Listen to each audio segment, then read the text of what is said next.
자, 설교 제목 한번 해봅니다. 엘로헤 이스라엘. 엘로헤 이스라엘. 엘로헤 이스라엘. 엘로헤 이스라엘. 강하신 하나님은 이스라엘의 하나님, 곧 나의 하나님이다. 그 말씀입니다. 자, 창세기 33장은 창세기 32장의 결과를 기록하고 있는 내용입니다. 우리는 창세기 32장에서 야곱이 그의 인생에서 가장 절박한 위기의 때를 만나서 하나님께 간절한 기도를 드리고 있는 것을 이미 보았습니다. 그 유명한 납복나루에서의 기도입니다. 야곱이 맞이하고 있는 그 절박한 위기가 뭐냐? 에서와의 상복을 눈앞에 두고 에서가 자기를 죽일지도 모른다고 하는 두려움과 공포였습니다. 야곱은 이 절박한 위기를 벗어나고자 납복나루에서 하나님의 사자와 밤을 새도록 씨름을 하면서 기도를 합니다. 그의 인생에서 가장 피눈물을 쏟는 절박한 기도였습니다. 하나님은 야곱의 그 절박한 기도에 응답을 하셔서 이때 야곱의 이름을 이스라엘로 개명해 주시고 야곱을 축복해 주십니다. 자, 하나님께서 야곱에게 주신 그 축복의 결과가 어떻게 나타나고 있느냐? 바로 그 축복의 결과가 오늘 본문인 창세기 33장에 세세하게 소개되고 있습니다. 야곱은 지금 하나님의 명령에 따라서 그의 아버지가 살고던 가나안 땅으로 귀향을 하고 있습니다. 20년 만의 귀향입니다. 야곱에게는 지금 2명의 아내와 2명의 첩이 있고 그들 사이에 태어난 11명의 아들과 1명의 딸이 있습니다. 뿐만 아니라 야곱에게는 그 많은 가축들과 그 가축들을 돌보는 많은 종들이 있습니다. 20년 전에 빈 몸뚱아리 하나로 혼자서 하란에 오던 때와 비교를 해본다면 어떤 면에서 볼 때는 야곱의 귀향은 금이 환향에 가까운 귀향이 될 것입니다. 그러나 정작 야곱의 마음은 천근만근 무겁기만 합니다. 아니, 무거운 정도가 아니라 아예 두려움의 공포에 질려 있습니다. 그 이유가 뭐냐? 에서가 그의 사병 400명을 거느리고 야곱에게 오고 있다고 하는 보고를 사신으로부터 받았기 때문입니다. 여러분, 이 당시에 400명의 사병이라고 한다면요, 아주 대단한 군대요, 대단한 병력입니다. 우리가 이미 창세기를 쭉 보고 있지만 창세기 14장에서 우리는 아브라함이 메소포타미아 원정군에게 포로로 끌려가는 조카 롯을 구출하기 위해서 그가 거느리고 있는 사병들을 데리고 가서 기습을 합니다. 그리고 그 기습을 통해서 원정군으로부터 롯과 부녀들을 구출해 오는데, 이때 아브라함이 데리고 간 그의 사병의 숫자가 몇 명이냐면 318명입니다. 그런데 지금 에서가 거느리고 오는 에서의 사병의 숫자는 무려 400명이나 됩니다. 실로 대단한 군대입니다. 여러분, 야곱의 입장에서 한번 생각해 보십시오. 야곱은 지금 에서가 자기에게 오는 이유를 어떻게 판단하고 있느냐면 자기를 지금 죽이려고 온다고 판단하고 있습니다. 그것도 400명의 사병을 거느리고 자기를 지금 죽이러 온다고 생각하고 있습니다. 야곱은 에서의 성품을 잘 알고 있습니다. 에서는 사냥꾼이요 들사람입니다. 거칠고 난폭한 사람입니다. 힘이 세고 강한 사람입니다. 그런 에서가 지금 400명의 사병 군대를 거느리고 야곱을 지금 죽이려고 치려 온다고 한번 생각해 보십시오. 자, 이런 절박한 위기의 순간에 야곱이 내린 최후의 선택이 뭐였냐면 하나님께 기도하는 일이었습니다. 야곱은 납복나루에 홀로 남아서 하나님께 기도를 합니다. 그때 마침 하나님의 사자가 지나가는 것을 보게 됩니다.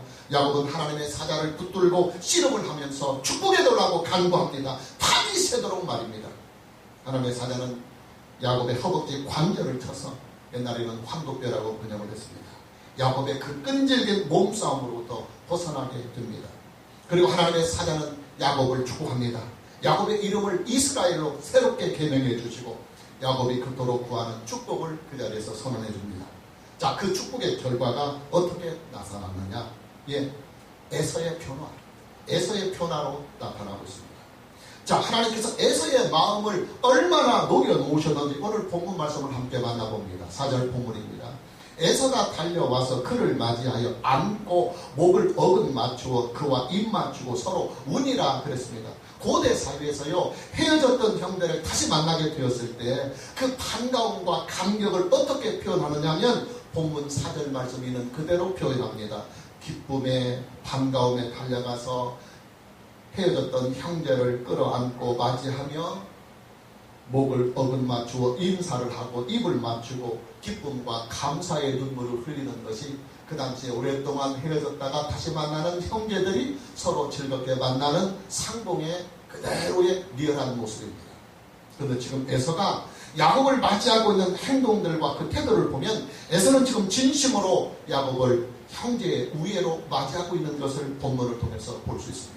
20년 만에 헤어졌던 동생을 다시 만나게 되는 그 기쁨과 감동으로 에서는 지금 야곱을 진심으로 대하고 있습니다. 야곱이 만난 에서는 야곱이 두려워했던 그런 난폭하고 사나운 에서가 아니었습니다. 야곱을 죽이려고 살기 등등하던 그런 에서가 전혀 아니었습니다. 에서는 지금 야곱을 형제의 사랑으로 따뜻하게 맞이하고 있는 것입니다. 예, 하나님의 은혜입니다. 하나님의 역사입니다. 하나님께서 에서의 마음을 녹여주신 것입니다. 하나님께서 에서의 마음을 풀어주신 것입니다. 하나님께서 에서의 마음에 은혜를 입혀주신 것입니다. 다시 보면 9절 말씀을 봅니다. 에서가 이르되 내 동생아 내게 있는 것이 족하니 네 소유는 내게 두라. 야곱은 에서에게 많은 가축들을 예물로 줍니다. 그 예물은 화해를 청하는 화해의 예물입니다. 에서에게 과거의 잘못을 용서받기 위한 속죄의 제물이기도 합니다. 그러나 에서는 야곱의 그 예물들을 받지 않겠다고 말합니다. 왜냐하면 그 예물이 아니어도 나는 이미 마음이 풀렸다. 뇌물을 받지 아니하도 나는 이미 너를 용서하였다 하는 것입니다. 에서는 지금 야곱을 진심으로 대하고 있습니다. 동생을 사랑하는 마음으로 순수하게 대하고 있습니다. 계속해서 본문 11절 말씀을 보면 하나님이 내게 은혜를 베푸셨고 내 소유도 족하오니 청하건대 내가 형님께 드리는 예물을 받으소서 하고 그에게 관건하매 에서가 받았다 그랬습니다. 야곱은 에서가 예물을 받지 않으려고 하니까 강권하다시피 하면서 이 속죄의 예물을 받아달라고 애원합니다. 야곱의 그 순수한 마음을 알게 된 형 에서가 그 예물을 받습니다. 이제 두 사람은 이 화해의 예물로 인하여 속죄의 예물로 인하여 화해가 공식적으로 이루어진 것입니다. 계속해서 본문 12절에 보면 에서가 이르되 우리가 떠나자 내가 너와 동행하리라. 에서가 야곱의 일행의 그 안전을 위해서 야곱의 그 귀한 길을 경호를 서주겠다고 자원을 하는 내용입니다. 내가 너와 동행하리라 이 말은 400명의 사병을 거느리고 내가 경호를 서주겠다 그런 내용이에요. 에서에게는 400명의 사병이 있기 때문에 야곱 일행의 그 귀한 길을 안전하게 지켜줄 수가 있을 것입니다. 에서의 마음이 이렇게까지 지금 편해 있는 것입니다. 야곱에 대한 분노와 적개심은 이미 다 사라지고 진심으로 야곱의 아내까지도 걱정하고 있는 형의 자상함을 에서는 지금 보이고 있는 것입니다. 다시 보면 15절 말씀을 보면 에서가 이르되 내가 내 종 몇 사람을 내게 머물게 하리라. 야곱이 이르되 어찌하여 그리하오리까. 나로 내 주께 은혜를 얻게 하옵소서. 야곱은 에서의 호의를 정중하게 사양합니다. 그자 에서는 다시 이렇게 말합니다. 내가 거느리고 있는 사병들 중에서 몇 사람만이라도 야곱의 그 귀한 길에 경우를 설 수 있도록 해달라고 말입니다. 여러분 에서가요 이렇게까지 야곱의 안전을 걱정하면서 그를 지켜주고자 하는 이 마음은 사심이 없는 형제 우애에서 나온 진심입니다. 에서에게는 지금 야곱이 두려워하고 걱정하던 그런 과거의 에서가 지금 아닙니다. 에서는 지금 하나님의 은혜로 인하여 마음이 높고 그리고 20년 만에 동생을 맞이하는 그런 감격을 가지고 동생을 맞이하고 있는 것입니다. 에서가 어떻게 해서 이렇게까지 변할 수 있었을까요? 예, 하나님의 은혜입니다. 하나님의 역사입니다. 하나님께서 에서의 마음을 완전히 녹여놓으신 것입니다. 하나님께서 에서의 마음을 형제의 사랑으로 감동해 주신 것입니다. 야곱의 그 절박한 기도를 하나님은 이렇게 철저하게 응답해 주신 것입니다. 그리고 여러분 하나님께서 풀어주시면요 어떤 문제든 어떤 일이든 그리고 그 어느 누구와의 원한과 악한 감정이든 하나님이 풀어주시자 하시면 다 풀어줍니다. 하나님께서 녹여주시고자 하시면 아무리 강팍한 사람이라도 변하게 되고요 하나님께서 감동해 주시고자 하면 아무리 사납고 거친 사람이라 할지라도 변화가 되는 것입니다. 여러분 에서가 이렇게까지 변화가 될 수 있다는 이 사실은요 그야말로 기적입니다. 하나님께서 에서의 마음을 녹여주시고 하나님께서 에서의 마음을 풀어주시고 하나님께서 에서의 마음을 감동해 주시니까 그 살았고 거칠고 난폭한 사람이 이렇게 변화가 될 수 있는 것입니다. 여러분, 우리는요, 어떤 문제를 만나든지 또 어떤 일을 만나든지 어떤 상황에서든지 또 어떤 사람과의 갈등에 있다 할지라도 우리는 하나님께 기도해야 합니다. 하나님을 의지하고 그리고 하나님을 의뢰해야 합니다. 하나님께서 풀어주시고 하나님께서 녹여주시고 하나님께서 감동해 주시기를 우리는 하나님께 기도하며 구해야 합니다. 여러분, 하나님께 기도한다고 하는 이 일은요, 우리가 어떤 문제를 만나고 어떤 일을 만났을 때 최선으로 대처하는 최선의 대처 방법입니다. 왜냐하면 내가 기도하는 그 문제에 대하여, 내가 만나고 있는 그 문제에 대하여 나 혼자의 힘이 아니라 전능하신 하나님이 개입해 주셔서 하나님의 능력과 하나님의 지혜로 풀어주시기 때문입니다. 그렇기 때문에 우리가 하나님 앞에 어떤 문제를 만나고 어떤 일을 만났을 때 기도한다고 하는 것은 그 일을 풀어가는 최선의 대처 방법이 되는 것입니다. 또 기도는 최선의 지혜입니다. 여러분, 야곱은요, 꾀를 잘 쓰는 사람입니다. 속된 말로 표현하면 야곱은 꾀쟁이입니다. 야곱은 그 꾀로 에서를 속이고 아버지를 속여서 장자권의 축복을 받아난 사람입니다. 그리고 야곱은 다시 그 꾀를 써서 에서로부터 자기를 지켜보려고 지금 몸부림을 쥐고 있습니다. 그러나 꾀를 써봤던들 뭐 하겠습니까? 자기 꾀만 가지고는 에서로부터 자기를 지키지 못하는데 말입니다. 그래서 야곱은 기도하는 것입니다.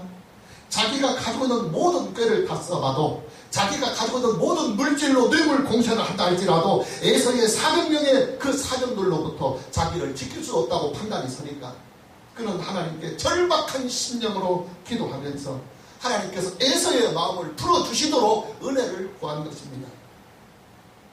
여러분, 야곱의 기도는요, 야곱의 트레이드 마크였던 야곱의 꾀보다도 능히 지혜로운 일이었습니다. 또 기도는 최선의 적극성입니다. 최선의 적극성입니다. 어떤 사람들은요, 기도하는 일을 이렇게 오해합니다. 기도는 가장 소극적인 사람들이 하는 일이라고 말입니다.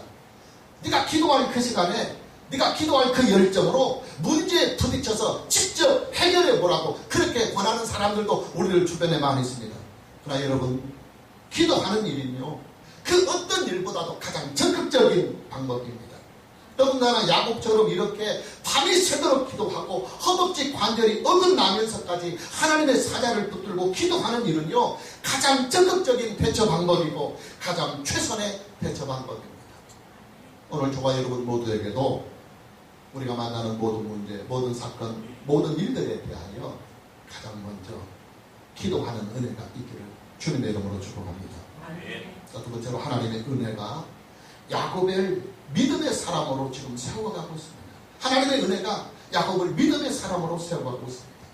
여러분, 야곱이 에서를 만나서 에서에게 고백하는 신앙의 내용들을 보면요, 야곱은 지금 철저하게 하나님의 은혜만을 강조하고 있습니다. 본문 5절 말씀을 보면 에서가 눈을 들어 여인들과 자식들을 보고 묻되 너와 함께한 이들은 누구냐?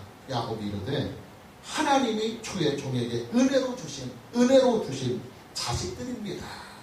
11절 말씀을 다시 보면 하나님이 내게 은혜를 베푸셨고 하나님이 내게 은혜를 베푸셨고 내 소유도 족하오니 그랬습니다. 여러분, 야곱이요, 20년 만에 만난 그의 형 에서에게 이런 고백을 합니다. 하나님께서 내게 은혜를 주셔서 자식들이 이렇게 즐비하게 되었습니다. 하나님께서 내게 은혜를 주셔서 가축들이 이렇게 많게 되었습니다. 야곱은 지금 자기에게 일어난 두 가지의 축복의 사건들, 즉 자손의 축복과 물질의 축복을 철저하게 하나님의 은혜로 돌리고 있습니다. 여러분, 야곱의 이런 고백은요, 지금 야곱에게 놀라운 변화가 일어나고 있다고 하는 증거입니다. 그래요, 여러분, 야곱은 지금 과거와는 많이 달라져 있습니다. 어떻게 달라졌느냐? 한마디로 표현하면 믿음의 사람으로 지금 변화되고 있습니다. 야곱의 트레이드 마크는 그의 잔띠였습니다. 그의 속임수였습니다. 야곱이라고 하는 그 이름 자체가 남을 속인다, 발꿈치를 잡는다, 그런 뜻이잖아요. 그런 자기 이익을 위해서라면 형을 속이고 아버지를 속이고 심지어 하나님의 이름까지도 서슴지 않고 도용할 수 있는, 하나님의 이름까지도 팔아먹을 수 있는 그런 사람이었습니다. 그런 그가 이제는 달라졌습니다. 오직 하나님의 은혜라고 고백합니다. 다 하나님의 은혜라고 고백하고 있습니다. 하나님의 은혜만을 앞세우며 하나님의 은혜만을 높이고 있습니다. 이뿐만이 아니에요. 야곱의 행동을 보면요, 지금 그에게 믿음의 역사가, 그리고 믿음이 드러나고 있습니다. 야곱의 믿음이 어떻게 본문에 나타나고 있느냐. 12절 말씀을 봅니다.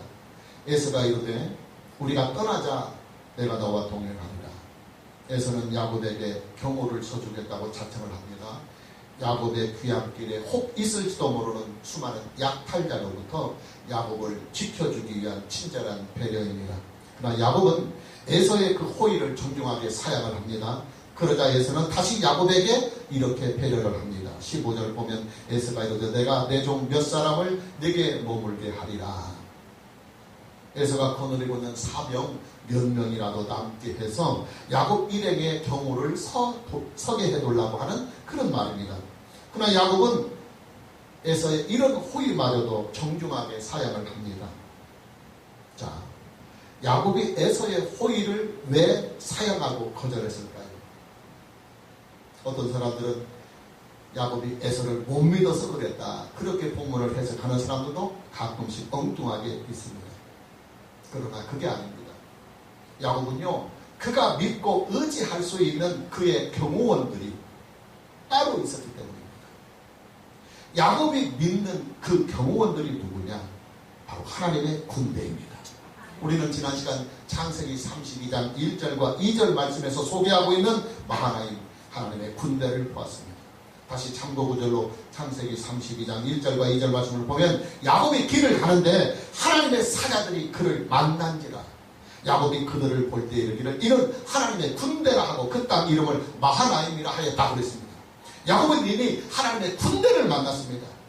하나님의 큰 사단 병력의 큰 군대가 두 대로 나뉘어서 야곱의 일행을 좌우로 앞뒤에서 호위하고 있는 것을 이미 그는 영적인 눈을 통해서 보았습니다. 그러니 야곱의 입장에서 볼 때는 에서의 군대가 전혀 필요하지 않는 거예요. 여러분 그렇잖아요. 아니 하나님의 군대가 막 사단급의 그 큰 병력의 천군 천사들이 지금 야곱이 가는 그 야곱의 귀향길을 앞뒤와 좌우에서 막 호위하고 감싸고 있는데 그까짓 것 에서의 400명의 군대에 비교할 수 있겠습니까? 예, 야곱의 믿음이요 어느덧 이렇게까지 지금 성장하고 있는 것입니다. 그 누구보다도 장구에 밝고 그 누구보다도 현실적인 계산이 빨랐던 그 야곱이요 이제는 사람의 군대보다는 하나님의 군대를 믿을 만큼 믿음이 성장해 있는 것입니다. 여러분 에서의 400명의 군대는 확실하게 보이는 군대입니다. 그리고 하나님의 군대는 영적인 군대이기 때문에 보이지 않는 군대입니다. 그렇다면 우리가 믿음이 없다고 한다면 보이지 않는 하나님의 군대보다는 눈으로 보이는 확실한 400명의 이 군대를 더 믿을 수 있어요. 그러나 야곱은 눈에 보이는 에서의 400명의 군대보다도 눈에 보이지 않는 영적인 천군 천사 하나님의 군대를 더 믿고 신뢰하였습니다. 비록 사람들의 눈에는 하나님의 군대가 보이지 않지만 그는 하나님의 군대를 이미 보았고 그는 하나님의 그 군대를 믿고 있습니다. 그리고 그는 그 하나님의 군대를 의지하고 있습니다. 그만큼 지금 야곱의 믿음이 성숙해져 있는 것입니다.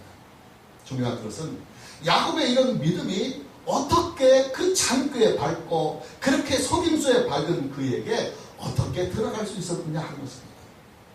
예, 하나님의 은혜입니다. 하나님의 은혜가 야곱을 믿음의 사람으로 세워가고 있습니다. 하나님의 은혜가 야곱에게 임하니까 야곱에게 자기도 모르게 믿음이 그의 심령 속에서 싹 트고 세워지고 있는 것입니다. 그리고 여러분 믿음은요 이 대목이 중요합니다. 믿음은 하나님의 은혜의 결과이지 사람이 스스로 만들어가는 것이 결과입니다. 이것이 개혁주의 신앙입니다. 사람의 믿음이 하나님의 은혜보다 결단코 앞서지 못합니다. 하나님의 은혜가 사람의 믿음보다 항상 앞섭니다. 나의 믿음이 하나님의 은혜보다 앞선다고 생각하면 그 신앙은 인본주의입니다. 어떤 교단에서는 그렇게 말해요. 내 믿음이 하나님의 은혜보다 앞선다고요. 내가 믿었기 때문에 구원을 받았다고 말합니다. 그러나 여러분, 나의 믿음은 하나님의 은혜의 결과입니다. 하나님의 은혜가 나의 믿음보다 항상 앞섭니다. 하나님의 은혜가 없으면 우리는 믿을 수 없습니다. 우리의 믿음은 전적으로 하나님의 은혜의 결과인 것입니다. 그러나 여기에 문제가 있어요. 우리의 믿음이 하나님의 은혜의 결과라고 해서 내 믿음이 부족한 이유를 하나님의 책임으로 돌리고 하나님의 탓으로 돌릴 수는 없다는 사실이에요. 하나님이 내게 은혜 안 주셔서 내가 믿음이 없다고 그렇게 내가 믿음이 없고 믿지 못하는 책임을 하나님께는 돌릴 수 없다는 사실이에요. 왜 그러느냐면 하나님의 은혜를 내가 수납해야 할 나의 책임이 있기 때문입니다. 하나님이 은혜를 내게 주실 때 나는 그것을 받아야 하는, 수납해야 하는 책임이 나에게 있습니다. 여러분, 하나님의 은혜는요, 강제성을 띠지 않습니다. 우리가 하나님의 은혜를 받아들여야 비로소 하나님의 은혜가 내 것으로 임할 수 있는 것입니다. 여러분, 그렇잖아요. 의사가 환자에게 주사를 놓는 일도 환자가 응해줘야만 가능합니다. 엄마가 아이에게 밥을 먹여주는 일도요, 아이가 받아 먹어야 가능한 일이에요. 기회를 쓰고 거부하면 의사나 엄마도 어쩔 수는 없어요. 여러분, 저와 여러분에게는요, 하나님의 은혜를 믿음으로 수납해야 하는 책임이 있습니다. 우리들 스스로가 하나님의 은혜를 거부해버리면 우리에게 믿음이 오지 않는 것입니다. 결국 뭐냐? 하나님의 은혜가 내가 주어지지 않았기 때문에, 하나님의 은혜가 내게 주어지지 않았기 때문에 내가 믿지 못하는 것이 아니고, 하나님의 은혜를 내가 강팍해서 하나님의 은혜를 내가 받아들이지 않고 거부하기 때문에 내가 믿음이 없는 것이다. 결국 믿음이 없는 것은 하나님의 책임이 아니라 곧 나의 책임이다, 그 말이에요. 오늘 저와 여러분 모두에게 하나님의 은혜를 사모하며 그 은혜를 믿음으로 수납할 수 있는 은혜가 있기를 주님의 이름으로 축복합니다. 자, 세 번째로 야곱이 체험하고 야곱이 고백하고 있는 하나님은 어떤 분이신가를 오늘 말씀을 통해서 함께 만나봅니다. 첫째로 야곱이 체험하고 야곱이 고백하고 있는 하나님은 은혜의 하나님이십니다. 야곱은 하나님의 은혜를 항상 앞세우고 있습니다. 본문 5절을 다시 보면 에서가 눈을 들어 여인들과 자식들을 보고 묻되 너와 함께한 이들은 누구냐? 야곱이 이르되 하나님이 주의 종에게 은혜로 주신 자식들이다. 11절 다시 보면 하나님이 내게 은혜를 베푸셨고 내 소유도 조카오리 그랬습니다. 야곱의 신앙은 오직 은혜 신앙이었어요. 야곱이 믿은 하나님은 오직 은혜의 하나님이셨습니다. 이것이 바로 개혁주의 신앙입니다. 오직 은혜로만 구원받고 우리의 믿음조차도 하나님의 은혜의 결과라고 하는 사실입니다. 우리의 모든 신앙의 기초, 우리의 신앙의 모든 틀은 다 하나님의 은혜의 품입니다. 두 번째로 야곱이 체험하고 야곱이 고백하고 있는 하나님은 강하신 하나님이십니다. 본문 20절 말씀을 보면 거기에 제단을 쌓고 그 이름을 엘로헤 이스라엘이라 불렀더라 그랬습니다. 여기서 엘이라는 하나님을 말합니다. 엘로힘의 그 첫 글자 엘자입니다. 그런데 엘이라고 하는 이 단어는 특히 전능하신 하나님, 강하신 하나님을 말씀하실 때 엘이라는 단어를 씁니다. 야곱이 믿은 하나님은 강하신 하나님이셨습니다. 세 번째로 야곱이 체험하고 야곱이 고백하는 하나님은 이게 이제 가장 중요합니다. 나의 하나님입니다. 나의 하나님. 남의 하나님이 아니고 나의 하나님. 은혜의 하나님, 그 강하신 하나님은 곧 나의 하나님입니다. 할렐루야. 본문 20절을 다시 보면 거기에 제단을 쌓고 그 이름을 엘로헤 이스라엘이라 불렀더라. 여기서 엘로헤는 뭐뭐의 하나님. 엘이 또 한 번 나옵니다. 엘은 하나님이라는 말이고 로헤는 영어의 오브라는 말입니다. 뭐뭐의. 그러니까 엘로헤 이스라엘이라고 하는 것은 이스라엘의 하나님이라는 말이에요. 그리고 그 앞에 엘이라는 말이 또 하나 있으니까 강하신 하나님은 이스라엘의 하나님이다, 그 뜻이에요. 근데 여기서 지금 야곱이 말하고 있는 이스라엘이 누굽니까? 자기 자신이에요. 하나님께서 야곱에게 이스라엘이라고 하는 새 이름을 주셨기 때문에 그는 하나님께서 그에게 주신 그 새 이름을 사용해서 엘 엘로헤 야곱이 아니라 엘 엘로헤 이스라엘이라고 고백하는 것입니다. 내가 지금까지 만났던 그 강하신 하나님은 곧 나의 하나님이다. 할렐루야. 여러분, 믿음이라고 하는 것은요, 하나님을 나의 하나님으로 믿고 만나고 고백하는 것이 믿음입니다. 남이 믿는 하나님은 나의 하나님이 아니에요.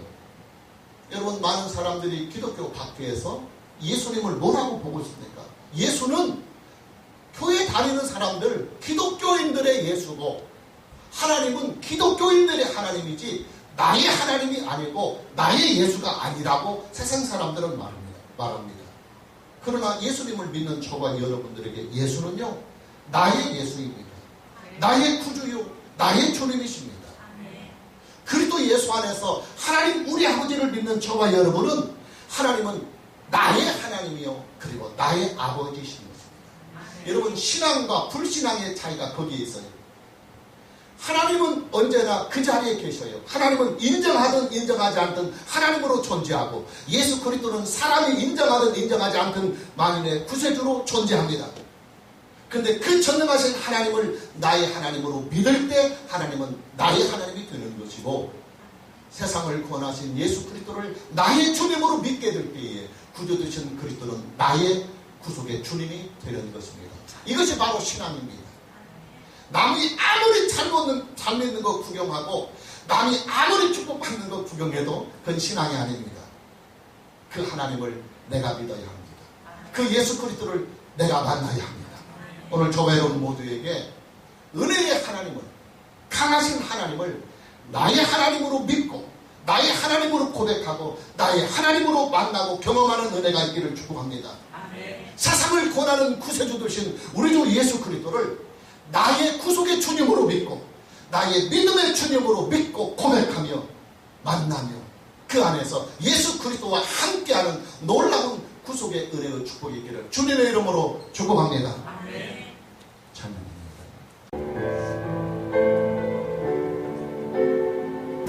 나의 하나님, 나의